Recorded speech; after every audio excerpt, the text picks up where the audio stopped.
السلام عليكم ورحمة الله.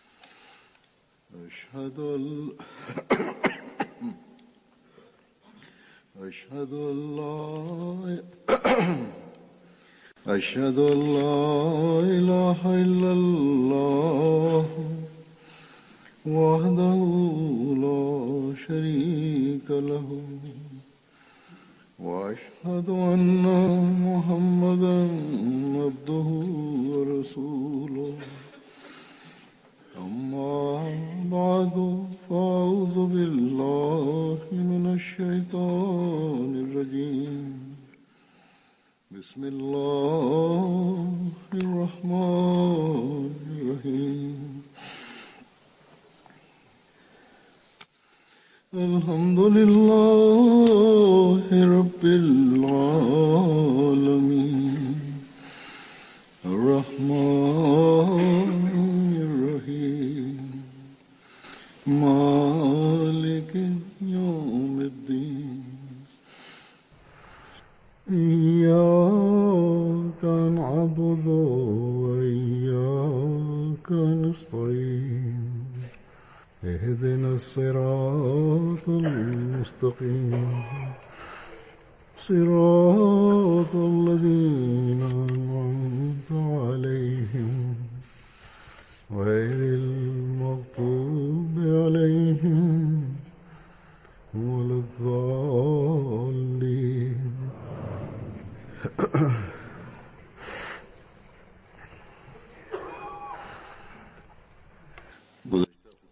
Lors de mon dernier sermon, j'avais souligné l'importance de la Salat et l'importance de les accomplir.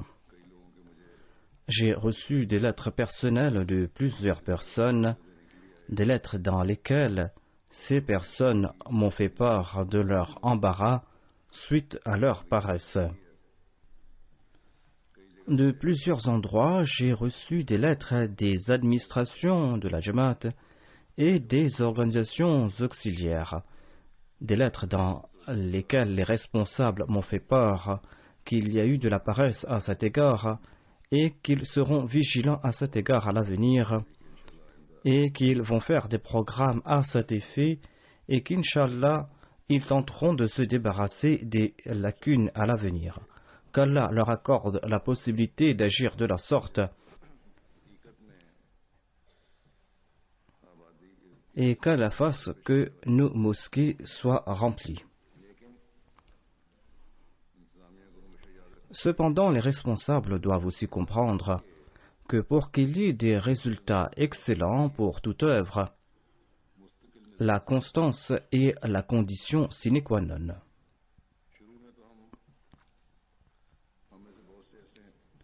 Au début, nombre d'entre nous entamons une œuvre avec beaucoup d'ardeur.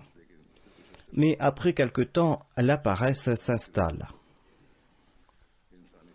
Telle est la nature de l'homme.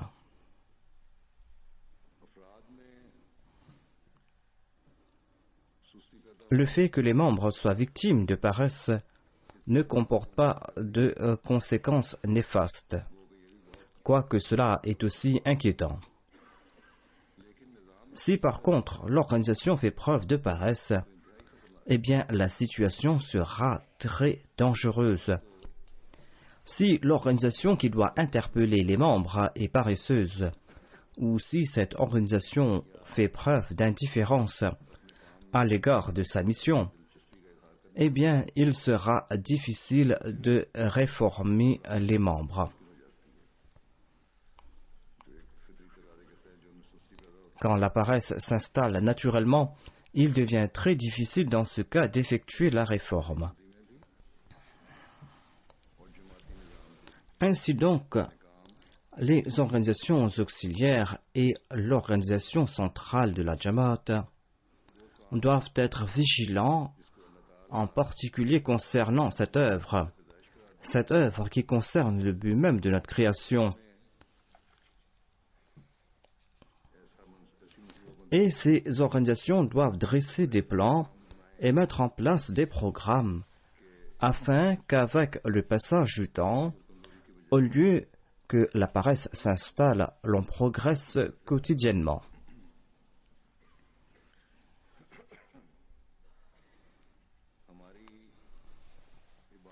Nos progrès dans nos actes d'adoration vont nous faire progresser. Ainsi, c'est quelque chose de très important. Toute l'organisation de la Jamaat doit être sérieuse à cet effet. La Lajna Imaïla doit jouer son rôle à cet effet. Les femmes doivent s'assurer que les enfants accomplissent leur sola à la maison et elles doivent faire en sorte qu'ils aient l'habitude d'accomplir la sola. Et elles doivent constamment encourager les hommes et les jeunes à accomplir la sola à la mosquée. Voilà les tâches qui incombent aux femmes. Si les femmes jouent leur rôle, eh bien elles pourront apporter un changement extraordinaire. Je veux aussi corriger certaines personnes qui affirment qu'on ne doit pas leur demander d'accomplir la sola ou qu'on ne doit pas les questionner à propos de la sola, car c'est là une affaire entre nous et Allah, disent-ils. Certaines femmes font des doléances à cet effet. Elles disent, si nous faisons des rappels à nos maris, eh bien, ils commencent à se disputer avec nous. Je dis à ces personnes que c'est là, certes, une affaire entre Dieu et l'intéressé. Cependant, la Nizam et Jamaat a pour but d'attirer l'attention des gens à ce sujet et de s'enquérir à ce propos. De même, c'est un devoir qui incombe aux épouses, voire c'est là leur obligation. Si c'était une question du bon vouloir, à savoir que si l'on pouvait prier quand on a envie et ne pas prier quand on n'avait pas envie, ou si l'on dort à point fermé à l'heure de la prière de Fajr, on est en train de dormir parce qu'on rentre fatigué à la maison et qu'on est en train de dormir profondément et qu'on ne doit pas nous réveiller.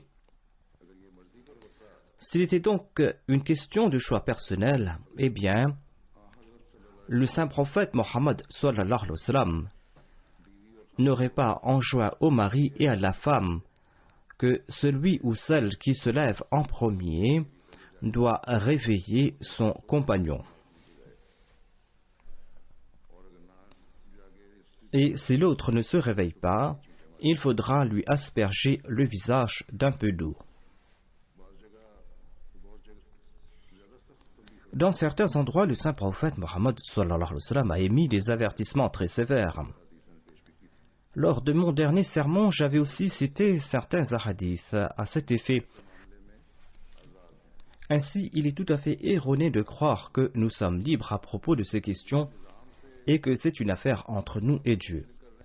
Si l'organisation auquel vous vous êtes attaché vous pose des questions sur l'accomplissement de la prière, et que si cette organisation a pour but d'analyser la situation de la Jamaat à cet effet, eh bien, au lieu de s'irriter, au lieu de se courroucer, vous devez coopérer avec cette organisation. Si l'on est en train d'accomplir la prière en congrégation et qu'on commence à annoncer partout fièrement que voilà, moi j'accomplis les prières en congrégation, eh bien, ce sera là un péché et ce sera malvenu de faire pareille annonce. En tout cas, tout un chacun doit comprendre l'importance des solas et on doit avec beaucoup d'attention conformer sa conduite aux ordres d'Allah et du saint prophète Mohammed sallallahu alayhi wa sallam.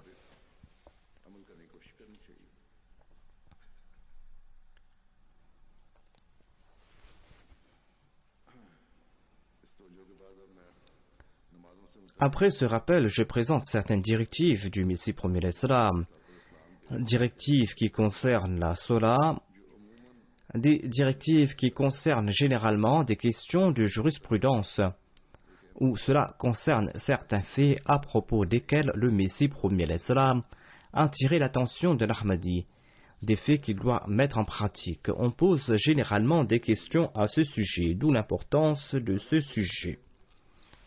Par la grâce d'Allah, des musulmans appartenant à différentes obédiences se joignent à la Jamaat Ahmadiyya. Certains de leurs usages d'antan ne sont pas pratiqués au sein de la Jamaat Ahmadiyya. Ces usages ne sont pas courants au sein de la Jamaat Ahmadiyya en raison des instructions que nous avons reçues de la part du Messie premier l'Islam. Et étant donné que nous avons accepté le Messie premier l'Islam en tant que Hakam et Adl, en tant que juge juste et arbitre, eh bien, nous allons devoir suivre ces instructions. Des instructions qui sont d'ailleurs en accord à la conduite du saint prophète Mohammed Mustafa sallallahu alayhi wa sallam et à la conduite de ses compagnons. Parmi ces pratiques, il y a ce qu'on appelle la Rafa Yadayn, c'est-à-dire le fait de lever les mains jusqu'aux oreilles lors de chaque takbir ou à chaque changement de posture lors de la salat.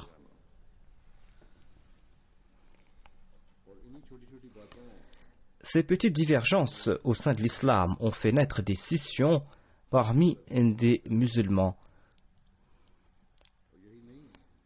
Voire cela s'est terminé par des bagarres dans certains endroits et des fatwas accusant les uns les autres d'incroyance ont été émis en raison de ces divergences. À titre d'exemple, si les membres d'une secte accomplissent la prière funéraire derrière un imam appartenant à une autre secte, eh bien leur mullah annoncera que leur nikah, leur mariage a été dissolu. Ce ne sont pas là des faits du passé, ces pratiques sont aujourd'hui courantes. On a relaté que récemment en Inde, les membres d'une secte ont accompli la prière funéraire d'un individu derrière des membres d'une autre secte et un mullah a lancé une fatwa que leur mariage a été dissolu. Tous les gens de ce village ou de ce quartier sont partis voir ce mullah et ont fait une file devant sa porte et celui-ci a célébré leur nikah, leur mariage de nouveau. Ils ont fait de la religion une farce ou un moyen pour semer les troubles. Le Messie premier l'Islam, quant à lui, est venu mettre fin à ces disputes. Et c'est pour cette raison qu'il a annoncé que je suis le juge et l'arbitre et acceptez-moi. Il a résolu ces questions et il a permis certaines petites divergences dans la pratique. À propos de cette pratique qui est la Rafa Yadayn, le fait de lever les mains jusqu'aux oreilles lors de chaque mouvement, le Messie premier l'Islam a déclaré que je n'y vois aucun mal qu'on le fasse ou qu'on ne le fasse pas. On trouve mention des deux pratiques dans les hadiths et ces pratiques sont en vogue chez les wahhabites et chez les sunnites. Les uns le font et les autres ne le font pas. L'on en déduit que le saint prophète Mohammed sallallahu alayhi wa sallam le faisait à une époque et qu'il a ensuite abandonné cette pratique. Ce n'était pas la pratique courante du saint prophète Mohammed paix soit lui. Il l'avait fait à une occasion, certaines personnes suivent cette pratique, donc il n'y a rien de condamnable à cet égard. Et ce n'est pas la peine de faire des controverses à cet égard. Mais le Messie premier l'Islam a accordé préférence à la pratique la plus courante du saint prophète Mohammed sallallahu alayhi wa sallam. Hazrat Sahibzada Mirza Bashir Ahmad Sahib relate que Hafiz Noor Mohammed, habitant de Faisullah Tchak, lui a relaté ceci en écrit. Une fois, nous nous sommes enquis auprès du Messie premier l'Islam sur la question de la récitation de la sourate Al-Fatiha derrière l'imam et de la question de lever les mains jusqu'aux oreilles lors de chaque mouvement et le fait de dire Amin à haute voix. Le Messie promis l'Islam a répondu: ces pratiques sont avérées selon les hadiths et on doit certainement les suivre. Sabzada Mirza Bashir Saheb commente à ce sujet: le Messie promis l'Islam a confirmé à maintes reprises que l'on doit réciter la sourate Al-Fatiha derrière l'imam lors de la prière en congrégation.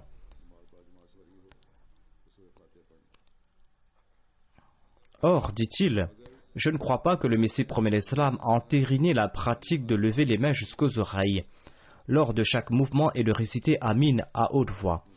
Si le Messie promet l'Islam le croyait nécessaire, il aurait suivi ces pratiques de manière constante. Or, telle n'était pas la pratique courante du Messie promet l'Islam. Sa conduite ordinaire était contraire à ces deux pratiques. La question de Hafiz Saheb comprenait plusieurs points et le Messie promis l'Islam, quant à lui, a répondu à la première question, à savoir de la récitation de la sourate Al-Fatiha derrière l'imam. Wallahu a'lam.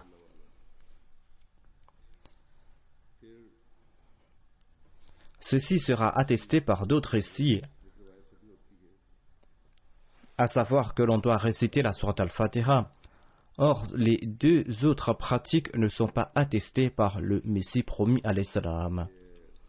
Sabzada Mirza Bashir Ahmad Saheb relate que Mir Abdullah Sanouri m'a relaté: au tout début, j'étais très intransigeant et je respectais religieusement ces deux pratiques, celle de lever les mains jusqu'aux oreilles lors de chaque mouvement et de réciter Amin à haute voix. Après avoir rencontré le Messie promis l'Islam, j'ai continué ces deux pratiques pour un certain temps. Un jour, après avoir prié derrière le Messie promis l'Islam, après la prière, le Messie promis l'Islam m'a dit en souriant: Mir Abdullah, vous avez suivi cette pratique depuis fort longtemps. Il évoquait ici celle de la Rafa Yadayn, le fait de lever les mains jusqu'aux oreilles lors de chaque takbir. Mir Abdullah déclarait: depuis ce jour, j'ai cessé cette pratique et j'ai cessé même de réciter Amin ou de dire Amin à haute voix.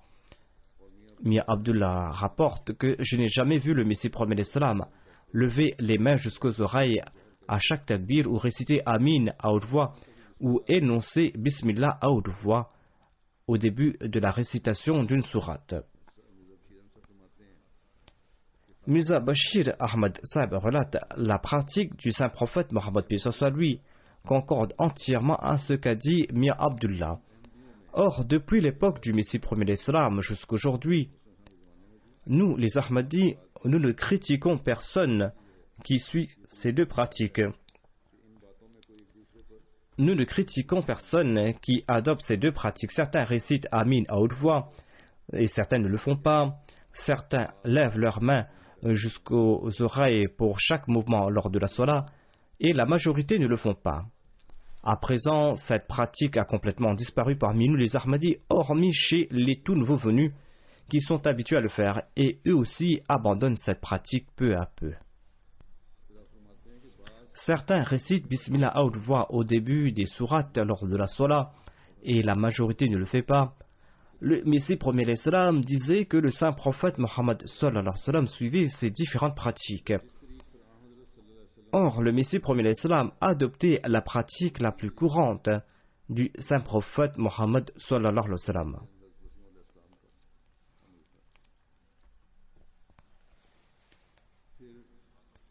Ensuite, il y a la question de croiser les mains lorsqu'on se tient debout pour la Salah.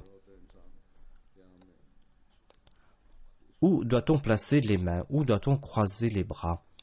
Hazrat Sahibzada Mirza Bashir Ahmad Saheb relate: Maulvi Mohammed Sarwar Shah m'a relaté. Une fois, le premier calife a reçu une lettre. Certaines personnes croisent leurs bras sous le nombril, d'autres au milieu de leur abdomen et certains le font très haut au-dessus de leur nombril. Le premier calife avait reçu une lettre qui lui demandait: quand on se tient debout pour la prière, où doit-on placer ses mains? Dans la lettre, on a posé cette question: est-ce qu'il y a de hadiths authentiques attestant la pratique de croiser les mains au-dessus du nombril? Le premier calife a présenté cette lettre au Messie promis l'Islam en déclarant que les hadiths évoquant ce sujet sont sujets à controverse. Certains disent que ces hadiths sont authentiques, d'autres affirment qu'ils ne le sont pas. Le Messie promis l'Islam a déclaré: Maulvi Saheb, cherchez et vous allez certainement trouver quelque chose. Le Messie promis l'Islam a déclaré: je n'ai jamais aimé le fait de placer mes mains en dessous du nombril, en dépit du fait que nous vivions dans un milieu hanafite depuis le début. J'étais toujours enclin à placer mes mains au-dessus du nombril, a déclaré le Messie promis alayhi salam.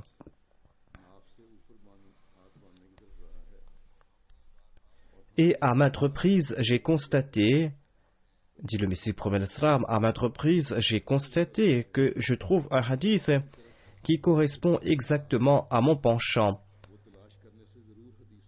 Je trouve un hadith qui correspond à mon penchant, que j'en ai eu connaissance au préalable ou pas. Ainsi, le Messie promis alayhi salam a demandé au premier calife de chercher et qu'il en trouvera certainement. Parce que, dit le Messie promis alayhi salam, généralement je trouve des hadiths qui correspondent à mon inclinaison.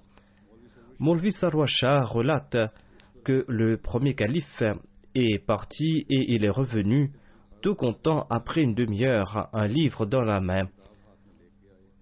Et il a informé le Messie promis alayhi salam qu'il a trouvé un hadith authentique, un hadith qui a été relaté par Abu Bakr et par Omar, un hadith à propos duquel il n'y a aucune controverse.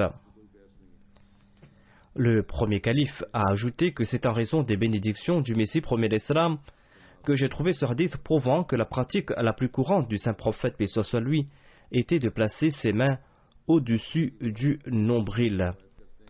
Hazrat Haji Ghulam Ahmad Saheb a relaté: quelqu'un a demandé où doit-on placer ses mains lors de la salat. Certaines personnes sont trop pointilleuses et se limitent à ces controverses. Le Messie promis alayhi salam a demandé que l'on fasse une recherche en ajoutant qu'il était plus enclin à placer sa main au-dessus du nombril. Et une autre personne a posé une question et une correction était nécessaire. En ce cas, le Messie promis alayhi salam a déclaré: certes, il faut respecter les conventions externes de la Swala. Or, il faudra accorder plus d'attention à Allah au cours de la Swala. C'est cela l'objectif principal de la Swala.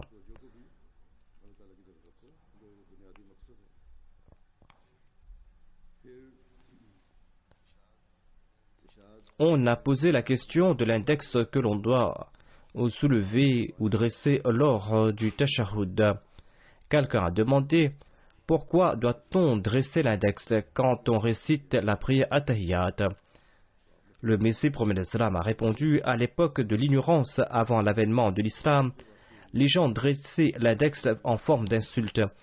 On appelait cet index sababa, c'est-à-dire le doigt utilisé pour insulter.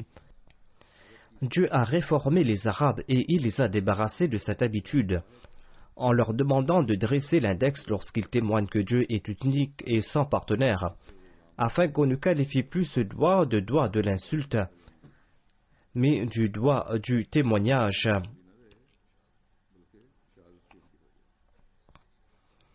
De même, les Arabes consommaient l'alcool 5 fois par jour, dit le Messie promis alayhi salam. Et pour remplacer cette tradition, les 5 prières ont été prescrites.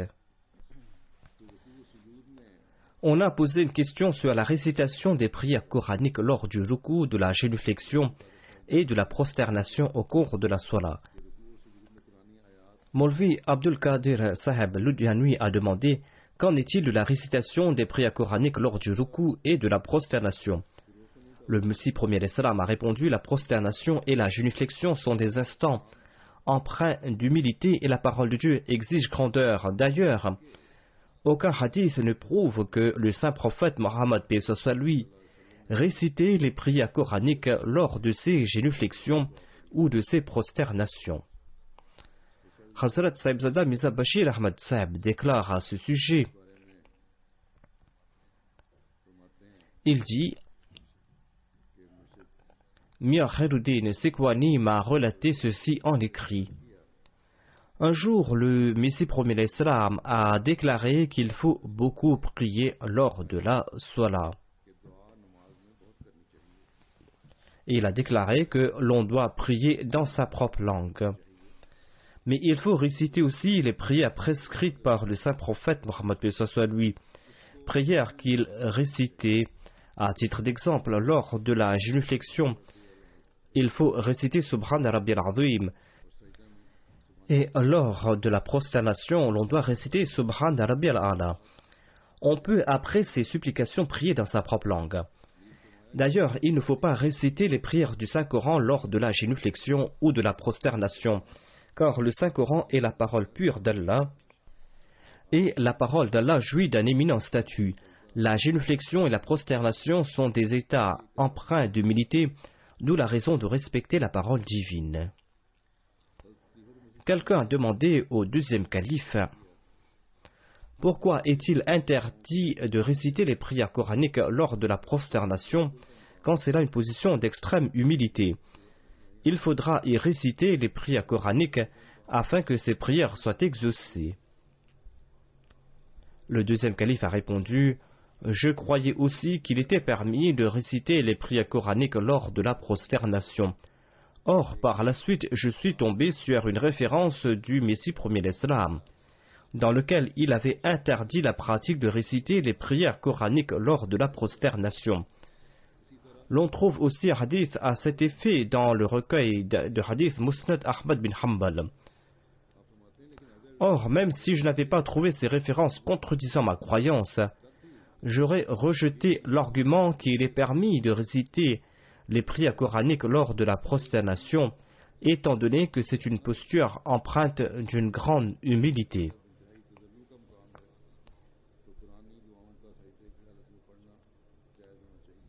Cet argument ne tient pas la route, dit le deuxième calife. Il ajoute, selon l'imam Malik, tout aliment se trouvant dans la mer est licite à la consommation. Quelqu'un lui a demandé, il y a aussi des porcs dans la mer. Est-il permis de consommer ces porcs qui se trouvent dans la mer? L'imam Malik a répondu, tout aliment de la mer est licite à la consommation hormis le porc qui est interdit. La personne a répété sa question à maintes reprises. L'imam Malik a répondu, tout aliment de la mer est licite à la consommation hormis le porc qui est interdit. Le deuxième calife commente, certes, la prosternation est une position de grande humilité. Or, l'on ne doit pas réciter les prières coraniques lors de la prosternation. La supplication mène l'homme vers le bas, et le Coran mène l'homme vers le haut. C'est pour cette raison qu'il est interdit de réciter les prières coraniques lors de la prosternation. Étant donné que l'on dispose du verdict du saint prophète Mohammed paix soit lui du Messie premier l'Islam, il serait malséant de le rejeter, même si l'on n'arrive pas à le comprendre. Notre action doit se conformer à l'ordre qui a été émis. Certaines personnes se joignent à la prière en congrégation lors de la génuflexion ou lors du ruku, comme on dit généralement. Dans ce cas, on ne rate pas une raka. Tout le monde sait cela depuis son enfance, à savoir que si l'on se joint à la prière en congrégation lors de la génuflexion, cette raka sera comptée. On a posé cette question et le Messie premier l'Islam a demandé l'opinion des érudits qui étaient présents quant au verdict des différentes écoles de jurisprudence de l'islam à ce sujet. À la fin, le Messie premier l'Islam a rendu ce verdict. Il a déclaré, ma pratique à moi s'accorde à la parole du saint prophète, à savoir qu'il n'y a pas de salat sans la récitation de la sourate al-Fatiha. Que l'on prie tout seul ou derrière l'imam, on doit réciter la sourate al-Fatiha. L'imam doit réciter la sourate al-Fatiha lentement afin que les fidèles puissent l'entendre et réciter la sourate, ou qu'il puisse réciter chaque verset, où l'imam doit faire une pause suffisante après avoir récité chaque verset afin que les fidèles puissent réciter ce verset. En tout cas, il faudra accorder aux fidèles l'occasion d'entendre ces versets et de réciter ces versets. Il est essentiel de réciter la sourate al-Fatiha parce que c'est la mère du livre. Mais quant à la personne qui, en dépit de ses efforts, des efforts qu'il fait pour se joindre à la prière, quand cette personne arrive, lorsqu'on est à la position de la génuflexion, eh bien sa raka est comptée, même si cette personne n'a pas pu réciter la sourate al-Fatiha. Parce qu'il est dit dans les hadiths que celui qui est arrivé à la position ruku lorsqu'il se joint à la prière, eh bien sa raka est comptée. Il y a deux types de questions ici. D'une part, le saint prophète Mohammed lui a insisté que l'on doit réciter la sourate al-Fatiha lors de la Salah. La sourate al-Fatiha est Umul Kitab, c'est cela la Salah. Mais celui qui, en dépit de ses efforts, en dépit du fait qu'il s'est empressé, est arrivé à la position ruku lors de la prière en congrégation, étant donné que la religion est basée sur les concessions et que la religion est indulgente, c'est pour cette raison que le saint prophète Mohammed lui a déclaré que sa raka a été comptée. Et il n'est pas question ici de la récitation de la sourate al-Fatiha. Ainsi, il a cette concession en raison de son retard. Le Messie premier d'Islam dit que Dieu a fait en sorte que mon cœur soit que je suis anxieux lorsque je commets une action qui est interdite. Et je ne désire pas commettre cette action. Étant donné que une personne a pu se joindre à 3 parties du Saint-Coran et a manqué une partie en raison d'un retard de sa part, il n'y a pas de mal à cela. L'on doit profiter des concessions qui nous sont accordées. Mais quant à celui qui est paresseux, haïtien, qui est toujours en retard pour se joindre à la prière en congrégation, eh bien sa prière n'est pas comptée. On a évoqué l'importance de réciter la sourate al-Fatiha derrière l'imam lors de la Salah. Hazrat Mirza Bashir Ahmad Sahib déclare que Maulvi Sher Ali m'a dit que le Messie premier d'Islam insistait sur le fait que les fidèles doivent réciter la sourate al-Fatiha derrière l'imam. Mais le Messie premier d'Islam disait aussi que, en dépit du fait que je considérais essentiel de réciter la sourate al-Fatiha derrière l'imam, selon moi, la prière de celui qui ne le fait pas n'est pas nulle et non avenue, car il y a eu nombre d'amis d'Allah qui sont passés et qui ne considéraient pas essentiel de réciter la sourate al-Fatiha derrière l'imam, et je ne dis pas que leurs prières ont été rejetées. Hazrat Mirza Bashir Ahmad Sahib déclare que, selon les Hanafites, les fidèles ne doivent pas réciter la sourate al-Fatiha derrière l'imam. Et selon les Ahli Hadith, les fidèles doivent certainement réciter la sourate al-Fatiha derrière l'imam.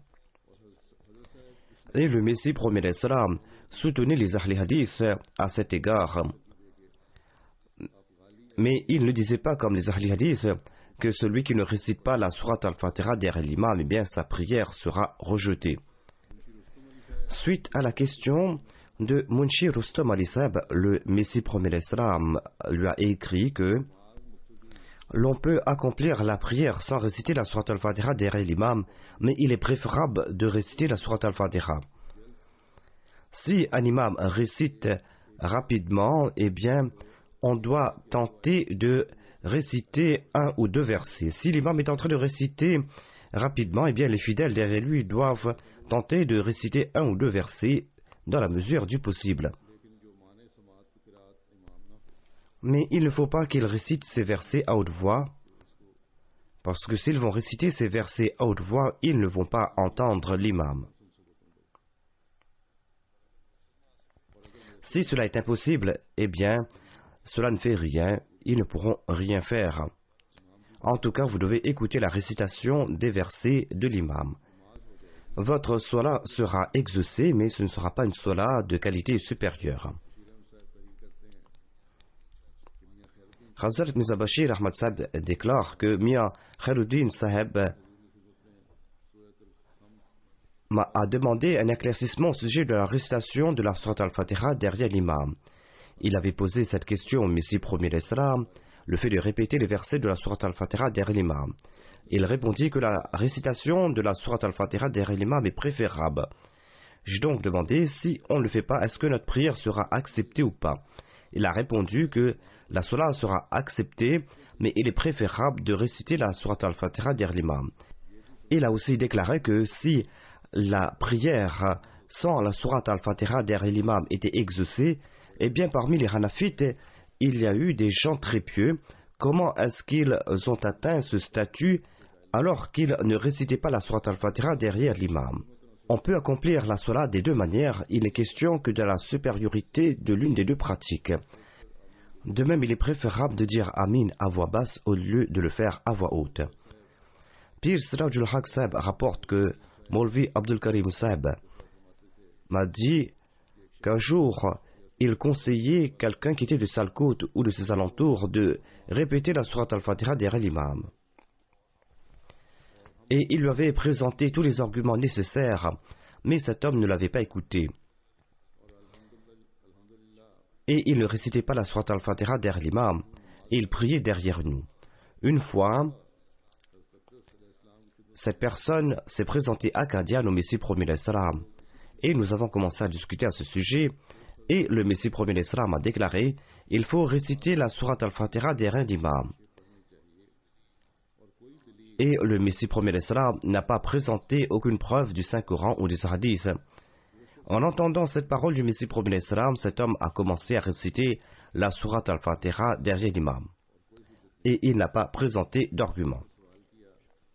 Quelqu'un a demandé au Messie premier l'Islam si une personne ne répète pas la Surat al-Fatiha derrière l'imam, est-ce que sa salat sera agréée ou pas? Le Messie premier l'Islam a répondu il ne faut pas demander si sa salat a été acceptée ou pas, mais on doit plutôt demander s'il faut ou pas répéter la Surat al-Fatiha derrière l'imam. Je dis qu'il faut certainement le faire, qu'il faut répéter la Surat al-Fatiha derrière l'imam. C'est à Dieu d'accepter cette prière ou pas. Les Hanafites ne répètent pas la Surat al-Fatiha et des milliers d'awliya suivaient ce courant de l'islam et ne répétaient pas la Surat al-Fatiha derrière l'imam. Si leurs prières ne furent pas acceptées, comment ont-ils pu atteindre le statut de wali? J'ai une certaine affinité avec l'imam Arzam, l'imam Abu Hanifa, et je le respecte énormément. Et je ne peux dire que la salat dans laquelle on ne répète pas la Surat al-Fatiha derrière l'imam n'est pas acceptée. À cette époque, les hadiths n'ont pas été rassemblés, et ce n'est qu'aujourd'hui qu'on a compris ce mystère. C'est pour cette raison qu'il était contraint d'adopter cette posture.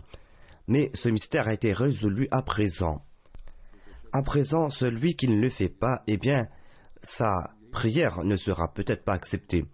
Je répondrai à chaque fois qu'il est préférable de répéter la Surat al-Fatiha derrière l'imam. Une fois, j'ai demandé au Messie premier l'Islam à quel moment doit-on répéter la Surat al-Fatiha. Il a répondu là où bon il vous semble. J'ai demandé est-ce que lorsque l'imam fait une pause, il m'a dit là où c'est possible de le faire. Il y a aussi le sujet du respect de l'ordre des salats. Certaines prières sont combinées comme les prières de Zuhr et d'Asr ou de Maghrib et d'Isha, et ceux qui viennent après ne savent pas quelle est la salat qui est en cours.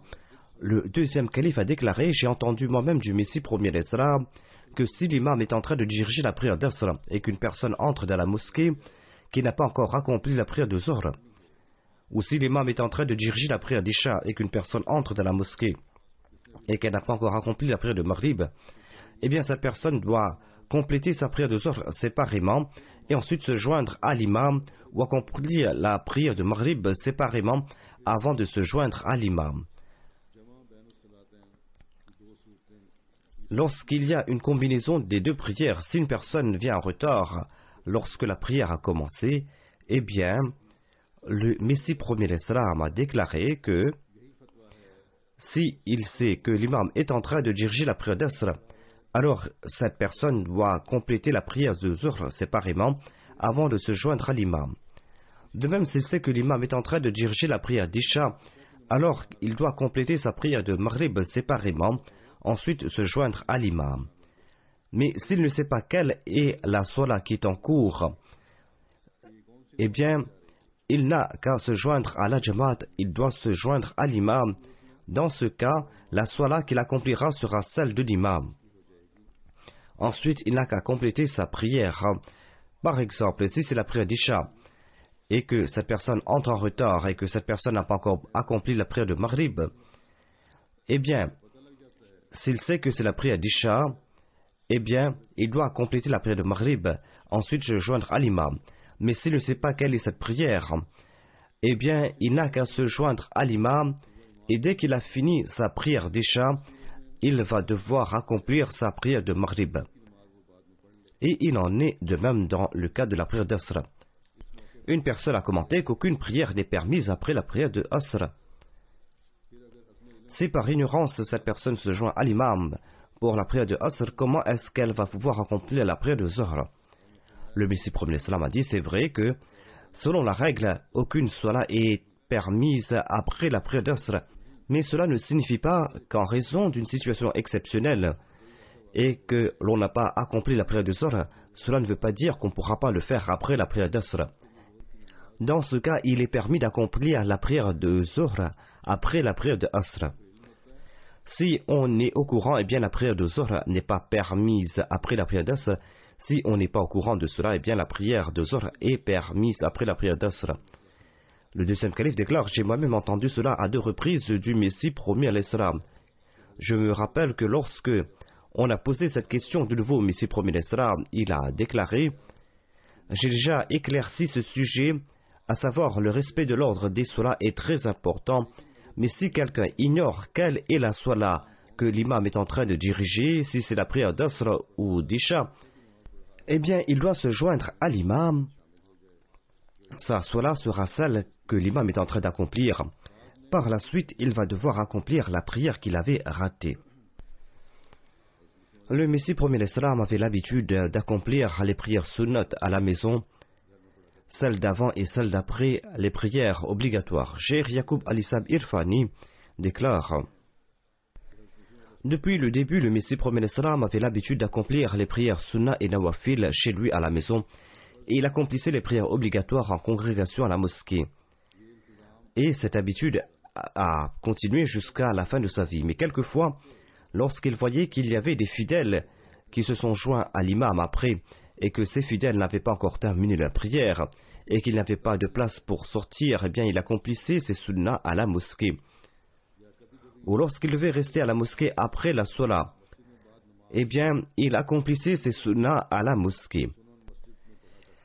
Étant donné que le Messie promet l'Islam avait cette habitude, à son époque, certains étudiants ont cru, dans leur ignorance, que les sunnahs ne sont peut-être pas importantes, car ils n'avaient jamais vu le Messie promet l'Islam accomplir ses sunnahs, ni avant ni après les prières obligatoires.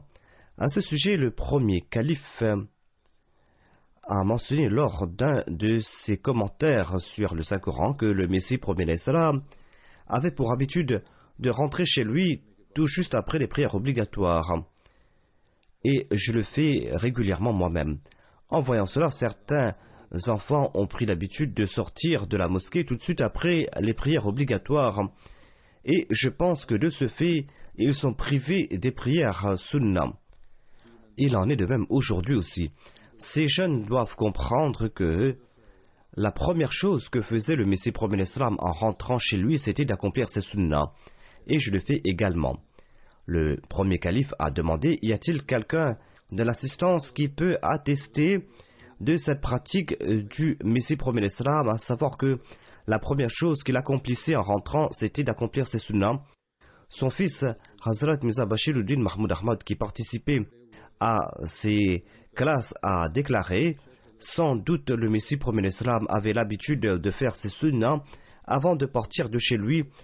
Ensuite, il accomplissait les prières obligatoires à la mosquée et aussitôt qu'il rentrait, il accomplissait ses prières sunnah avant de s'affairer à ses tâches. Hazrat Abzada Mirza Bashir Ahmad Sahib a donné ce même témoignage. Il en est le même que Mir Nasir Nawab et Mir Mohammad Ishaq Sahib. Et un ancien serviteur du Messie premier l'Islam, Hafiz Hamid Ali Sahib, a également fait part de son témoignage à cet égard. Dans ce cadre, on a posé une question, à savoir, est-il possible que l'on fasse de l'imama un métier? Certains moulvis deviennent imams afin d'être rémunérés. Si vous suivez une personne dont le métier est d'être imam, alors je doute que votre prière soit agréée. Tout le monde est au courant que c'est son métier que d'être imam. Et ces personnes ne dirigent pas 5 prières par jour, mais ils ouvrent un commerce à ces heures. Et lui et sa famille dépendent de ce commerce. En raison des conflits générés par ce métier, eh bien certains de ces cas sont présentés aux tribunaux et les mollahs font appel sur appel afin de valider leur diplôme d'imam.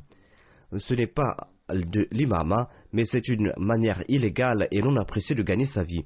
Il y a des procès suite à ces querelles liées au lieu où les imams veulent exercer, et cela engendre de longues querelles, et ces querelles perdurent jusqu'aujourd'hui. On a demandé au Messie premier l'Islam s'il est permis de prier derrière celui dont le métier est d'être imam. Il a dit, selon moi, il n'est pas correct de prier derrière ces personnes, parce que ces personnes dirigent la prière pour être rémunérées, et s'ils n'étaient pas payés, eh bien, ils ne dirigeaient pas la prière. Lorsqu'on gagne sa vie avec une intention pure, alors il s'agit d'un acte d'adoration. Lorsqu'une personne aime un travail et est ferme dans son intention, eh bien, cette personne ne souffre pas, cette tâche devient facile. On a aussi demandé s'il était permis de prier derrière ceux qui rejettent le Messie premier l'Islam, s'ils le considèrent comme un imposteur, et ceux qui l'accusent de mécréance. Le Messie premier l'Islam a répondu que c'est quelque chose de très mauvais, c'est interdit. Les peuples qui ont adopté la voie de la division et de l'imposture ont été anéantis. De ce fait, ils ne méritent pas que quelqu'un de ma communauté prie derrière de telles personnes. Un vivant peut-il prier derrière un mort? Ainsi, sachez que Dieu m'a informé qu'il nous a interdit de prier derrière de telles personnes. Il est interdit de prier derrière une personne qui nous accuse d'être des mécréants, des imposteurs, ou qui a des doutes à ce sujet. Vous devez choisir comme imam une personne de parmi vous. Et dans un hadith de Bukhari, il est dit imamukum minkum. L'imam sera de parmi vous. Le Messie premier l'Islam a expliqué pourquoi il est interdit de prier derrière celui qui rejette la communauté. Quelqu'un a posé cette question au Messie premier l'Islam, pourquoi avez-vous empêché vos suivants de prier derrière ceux qui ne vous suivent pas?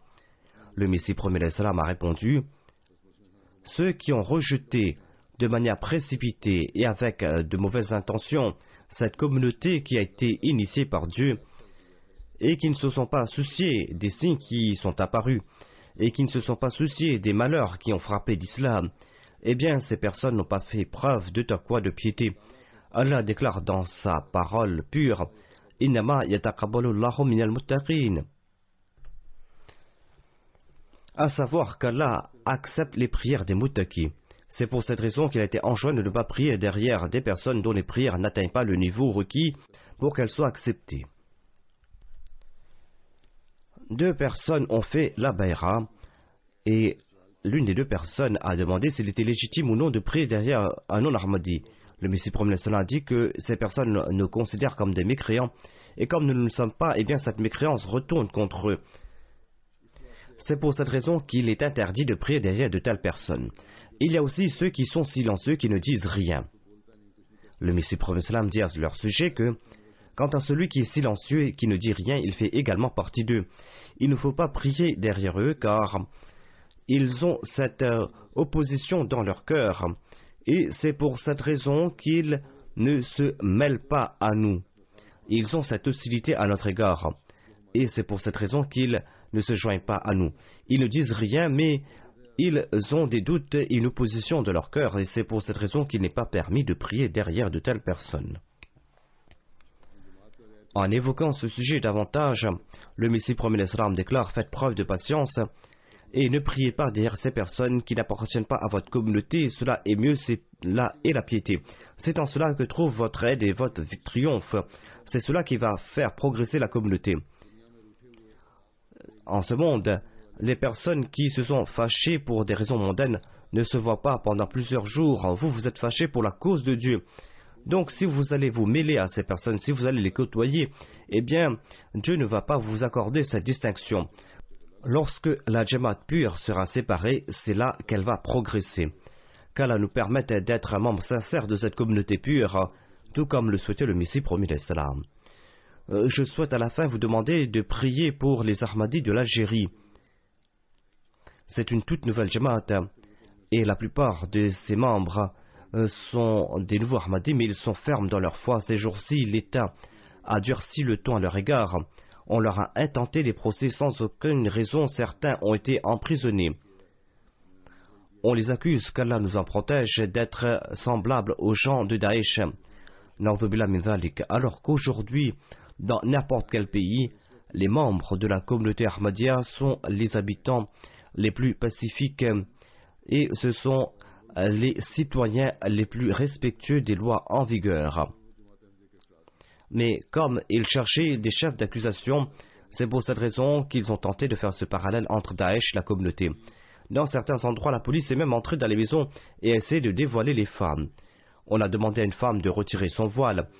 Et cette femme a répondu que « Vous pouvez me tuer, mais je n'ôterai pas mon voile. Et je n'abandonnerai pas l'Ahmadiyya non plus. » Les juges aussi font preuve d'une grande injustice. L'injustice a atteint son comble. Un Ahmadi a rapporté qu'un juge lui a dit que si tu quittes l'Ahmadiyya, eh bien tu seras libéré tout de suite. L'Ahmadi a déclaré que je suis prêt à mourir, mais j'abandonnerai pas l'Ahmadiyya. J'abandonnerai pas ma foi, car c'est cela l'islam véritable. Je l'ai découvert que maintenant. Le juge a dit que très bien, eh bien, étant donné que tu as fait cette déclaration, tu vas rester en prison le restant de tes jours et tu vas y mourir. L'Ahmadi a dit que faites ce que vous voulez. Voilà donc la situation là-bas en Algérie. Qu'Allah facilite la vie des Ahmadis algériens et qu'il leur accorde persévérance et constance. Et qu'Allah fasse retomber sur les ennemis de l'Ahmadiyya les conséquences de leurs actes. Et qu'Allah protège chaque Ahmadi de ses persécutions.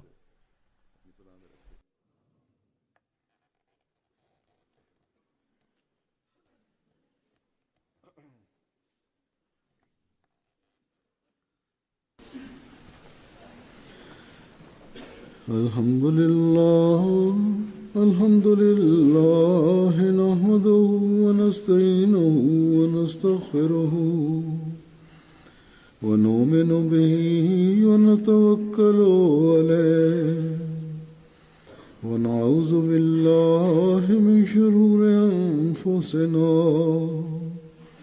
wa min sayyiati a'malina. من يهده الله فلا مضل له ومن يضلل فلا هادي له ونشهد أن لا إله إلا الله ونشهد أن محمدا عبده ورسوله عباد الله رحمكم الله إن الله يأمر بالعدل والإحسان وإيتاء ذي القربى وينهى عن الفحشاء والمنكر والبغي يعظكم لعلكم تذكرون اذكروا الله يذكركم وادعوه يستجب لكم ولذكر الله أكبر